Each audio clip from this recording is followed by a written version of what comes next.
Você sabia que existem 7 comportamentos narcisistas que faz com que nós possamos identificá-lo com mais tranquilidade? Então fique comigo, porque no vídeo de hoje eu vou apresentar esses sete comportamentos. Eu sou o pastor Israel, terapeuta comportamental, psicanalista, e esse é mais um vídeo do canal Aconselhando Vidas.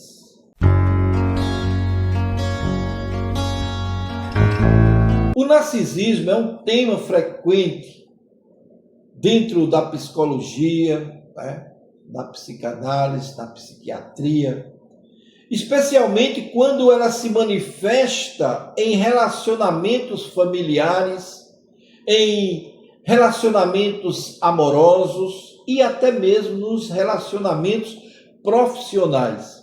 Entretanto, é importante diferenciar comportamento narcisista de um diagnóstico de transtorno de personalidade narcisista, certo? Então, uma pessoa, ela pode apresentar alguns traços ou comportamento narcisista em determinados momentos da sua vida, sem necessariamente ser um narcisista. Então, vamos diferenciar aqui entre o narcisista e o narcisista patológico. Esse é o que nós tratamos aqui nas nossas conversas. Então, se você conhece alguém que tem desejo de ser notado, que tem aquela arrogância, não chama essa pessoa de narcisista, não. Primeiro verifique se há um transtorno verdadeiro, diagnosticado por profissionais da área de saúde mental, psicólogo, psiquiatra, para aí sim você ter uma visão geral do transtorno de personalidade narcisista ou traços narcisistas. Aqui eu quero apresentar alguns padrões que poderão te ajudar a identificar esse comportamento, se eles são comportamento ou traços narcisistas ou apenas o comportamento de um indivíduo que quer ser mais notado. Primeiro, a primeira condição é que o narcisista patológico, ele tem necessidade constante de admiração. O que quer dizer isso? A pessoa narcisista, ela frequentemente busca elogios. Ela quer ser elogiada, ela quer ser reconhecida, ela quer ser confirmada no seu valor como pessoa. E se você não valoriza essa questão, essa atenção, ela pode se sentir ignorada, desvalorizada, injustiçada, e a admiração funciona como uma espécie de, vamos dizer assim, de alento para a sua vida, de confirmação de que essa pessoa ela está sendo valorizada, é um combustível para a sua vida. E ela precisa disso muito forte na sua autoestima, porque o narcisista patológico, ele tem uma autoestima baixíssima. E aí precisa dessa validação. A segunda condição ou comportamento é a sensação de superioridade. Nós já falamos aqui em outros vídeos. Eu peço a você que faça uma maratona nos nossos vídeos. Você vai ver que tem vídeo que fala sobre esses assuntos com muito mais clareza do que nós podemos falar aqui rapidamente. Mas o comportamento comum é acreditar que merece um tratamento especial. O narcisista patológico, ele não se conforma em ser apenas uma pessoa no meio de tantas. Ele quer ser considerada a mais inteligente, a mais importante, a mais competente e é a mais tudo entre os outros, entre as pessoas. Essa sensação de superioridade muitas vezes leva esse narcisista patológico a desvalorizar as outras pessoas que estão ao seu redor, a minimizar a conquista das outras pessoas e a fazer com que as pessoas notem que ele é o suprassumo do momento e não aquela pessoa. Essa condição de minimizar conquistas alheias é muito forte no narcisista patológico, porque ele não admite que alguém seja mais ou igual a ele em termos de importância. Por isso vem o terceiro tipo de comportamento narcisista, que é a dificuldade de assumir responsabilidade. O narcisista ele não assume responsabilidade. Em ele estando no relacionamento amoroso, ele faz com que aquela pessoa que está com ela seja culpada de todo o mal que existe no relacionamento. Se ele está no ambiente familiar, todos os irmãos, pais e parentes são culpados por tudo aquilo de ruim que acontece com ele. Ele em si não tem culpa de nada, ele é uma vítima dessa convivência forçada em família que a sociedade colocou. Por isso ele muitas vezes ou exige tratamento especial, ou ele não quer mais lidar com essa família. Então isso é importante que você saiba, porque essa sensação de superioridade muitas vezes faz com que ele não assuma para si nenhuma responsabilidade quando tiver com algum problema. Geralmente ele transmite a culpa para outra pessoa como justificativa de que ele tem que preservar, logicamente, a sua autoimagem idealizada por ele. Porque o narcisista, ele faz, como ele foi uma pessoa muito sofrida na infância e não foi tratada essa primeira infância, essa dor, né, da infância, ele leva para a adolescência e depois para a juventude e a fase adulta toda essa carga de dor que fica lá no seu subconsciente. E o subconsciente de vez em quando vai pegar uma partezinha dela para trazer para a realidade no presente. E essa situação muitas vezes dificulta o entendimento da convivência em sociedade e faz com que o narcisista patológico ele haja de uma forma muito grosseira, muito autoritária, para encobrir esse pensamento e esse sentimento de inadequação que ele tem muito forte na sua vida. Uma outra coisa que você pode identificar, que aqui é a quarta, seria a falta de empatia. O narcisista, ele não se importa com as outras pessoas, porque ele tem em si que a pessoa mais importante do mundo não é o pai, a mãe, o irmão, o filho. A pessoa mais importante do mundo é ela mesma. Seja mulher, seja homem, a pessoa mais importante é ele. E não adianta você tentar mostrar que outras pessoas também são importantes, porque não são para ele, não tem empatia pelo sofrimento das pessoas. Então, tanto faz a pessoa estar viva, feliz, para ele não tem nenhum sentido, e como estiver também sofrendo ou em morte ou alguma situação de luto, para ele também não faz nenhum sentido. Ele no linguajar daqui do Nordeste, ele diz assim, ele não bate a passarinha por nada. Não adianta você tentar fazê-lo ter empatia por alguma causa, porque ele não tem. E ele pode até sentir ou agir como se sentisse pena daquela pessoa, mas na realidade ele não sente, viu? Então, a dificuldade de reconhecer, de considerar sentimento dos outros é uma característica importante dele. Ele não sente. Isso não significa necessariamente que ele seja uma pessoa que nunca consiga demonstrar preocupação. Ele pode até fazer isso, mas como uma estratégia, porque ele quer conseguir algo que valorize a sua condição ou o coloque em um estado de proeminência. Fora isso, não adianta, porque ele não tem esse pensamento.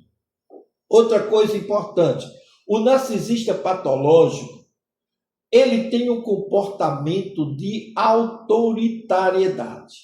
O que quer dizer isso? Ele não é que ele seja uma autoridade, mas ele age com autoritarismo. Ele age como uma pessoa que ele quer manipular as áreas, todas as áreas da vida de uma pessoa, da sua vida. Seja essa o seu cônjuge, seja esse seu filho, seja essa seus pais. Ele quer manipular, controlar, comandar toda a vida daquela pessoa. Imagine uma mãe que tem um filho único e esse filho, ele foi usado por ela o tempo todo. Ele era o menino de ouro dela. Esse menino tem um relacionamento com uma pessoa de fora, uma pessoa empática, uma pessoa carinhosa, que lhe tira toda a atenção e passa a valorizar a vida desse rapaz. Essa mãe narcisista, ela vai fazer o diabo para afastar essa jovem do seu filho. E ela pode criar até narrativas das mais terríveis para afastar ele dela. Quantas a gente não já teve a experiência de tê-los, de mães que dizem para a nora que seu filho é assim, para que ela deixe ele. E quando ela deixa, ele sofre, mas ela diz assim, a conversa, foi ela não lhe merece, fique comigo, porque eu que sou a pessoa que você precisa. E esse coitado manipulado ali passa a vida achando que aquela mãe realmente lhe ama. Na realidade, ela só quer utilizar da sua condição para usufruir da sua autoridade, do seu controle sobre aquela pessoa. Essa mãe narcisista, ela não tem escrúpulo e ela faz. Ela não é imoral, ela é amoral. Para ela, tanto faz quanto tanto fez usar qualquer arma possível para alcançar o seu intento. Então, essa manipulação emocional tem como objetivo obter atenção, controle, obediência e proteção da sua própria imagem e manter aquela situação sob controle. A sexta condição é a reação intensa às críticas. Uma pessoa narcisista, ela não suporta ser criticada, porque a crítica para ela é uma agressão à sua autoimagem. Mesmo quando se apresenta como extremamente confiante, como aquela pessoa que é sensível às suas condições, mas é uma pessoa que é séria, é uma pessoa honesta, ela tende a transformar toda essa situação numa situação de impecabilidade. Ou seja, ela é impecável. E se ela recebe uma crítica, seja qual for, uma pequena observação, ela sobe nas tamancas, como a gente costuma dizer. Ela não aceita, porque para ela é uma humilhação, é um ataque à sua soberania. E então a reação pode envolver vários pontos, começando pela raiva, pelo desprezo, pela agressividade, muitas vezes verbal. E essa agressividade verbal, ela vem com outras carradas de outras reações, como o silêncio punitivo, ela se intriga da pessoa, não fala com a pessoa. E em casos mais graves, pode vir até uma agressão física.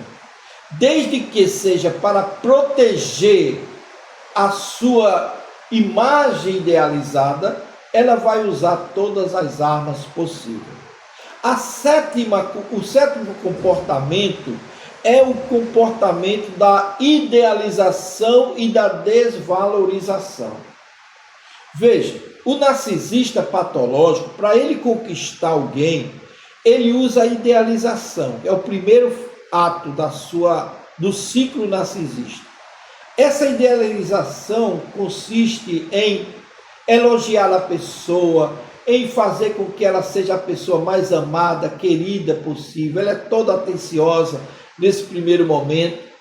Ela é uma pessoa prestativa, é uma pessoa cuidadosa, tudo de modo muitas vezes exagerado. E a pessoa vítima se sente como se fosse a pessoa mais importante do mundo.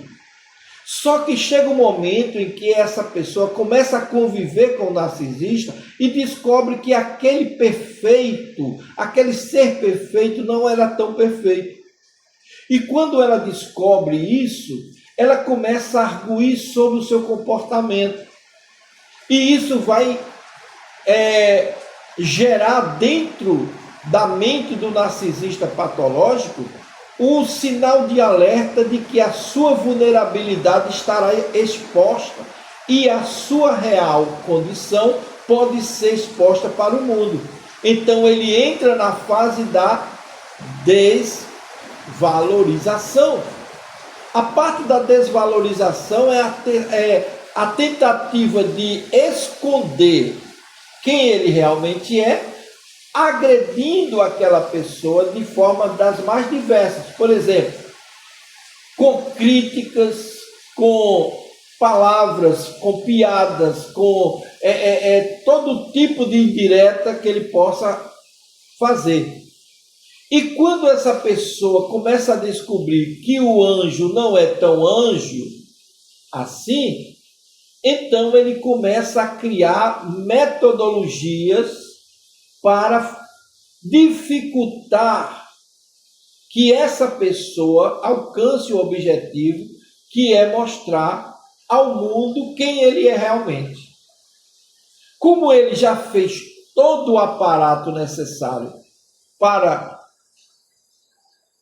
não ser notado, então essa pessoa ela precisa ser castigada, porque ela descobriu quem ele realmente é. E é nessa situação que se cria um chamado gaslighting, que é aquela ideia de que a pessoa, a vítima, ela não está raciocinando direito.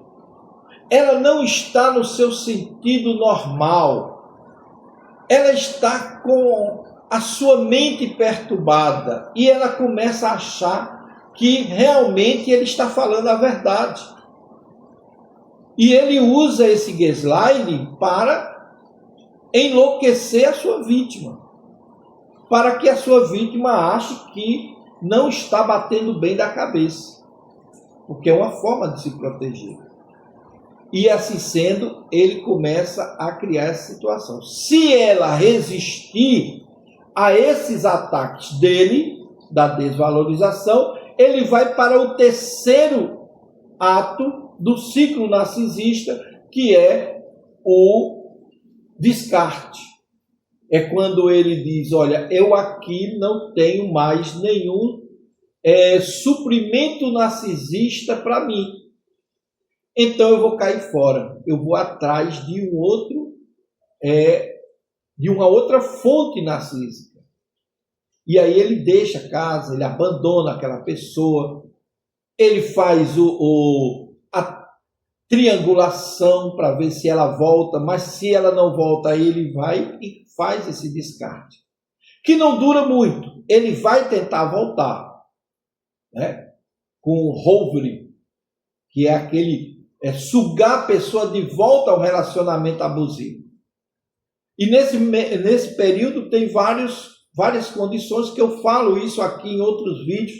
Eu quero que você assim assista esses vídeos para que você possa entender como é que ele age, tá bom? Aqui no nosso canal tem todos esses vídeos lhe mostrando direitinho como se comportar nessas horas, tá bom? Agora, se você compreendeu até aqui esses 7 comportamentos, você já vai estar com uma grande vantagem acima de 99% das pessoas que estão convivendo com o narcisista e ainda não descobriram esse comportamento, nem sabem como descobrir.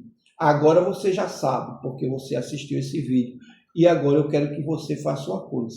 Dê o seu like, se inscreva no nosso canal, divulgue o nosso canal, porque aí você vai ajudar muito mais gente a sair dessa situação.